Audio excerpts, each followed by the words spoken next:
¿Has pensado en la importancia que tienen las palabras y cómo moldean nuestra realidad? Cierto día, Don Palabras me contó una extra. Don Palabras es una canción emblemática de La Maldita Vecindad que explora el poder de las palabras y la narración en la formación de nuestra realidad. Nos describe a un personaje que deambula por las calles, recitando poesía y compartiendo su sabiduría, y que cada vez que pronuncia una palabra, algo nuevo nace en el mundo. Este es un concepto fascinante que nos invita a reflexionar sobre cómo las palabras dan forma a nuestra experiencia y conexiones con los demás. Dichosos los poetas pobres, de ellos será el reino de los. Esta rola celebra la figura del poeta callejero y su capacidad para transformar la realidad a través de la voz.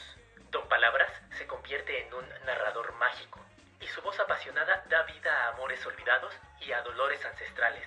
A través de sus relatos, los sueños viajan de boca en boca, creando puentes entre las personas y los lugares. Puede ser un Don Juan dispuesto a enamorar a la güera del banco. Don Palabras fue lanzada en 1996 como parte del álbum Baile de Máscaras.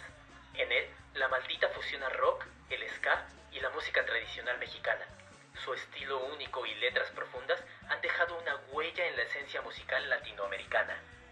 Don Palabras también evoca la tradición de los trovadores y juglares, quienes recorrían las calles compartiendo historias y poesía.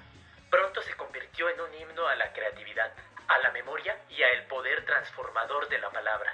Con su ritmo contagioso y su mensaje profundo, se convirtió en una joya musical que sigue resonando en nuestros corazones y, por supuesto, en nuestra palabra.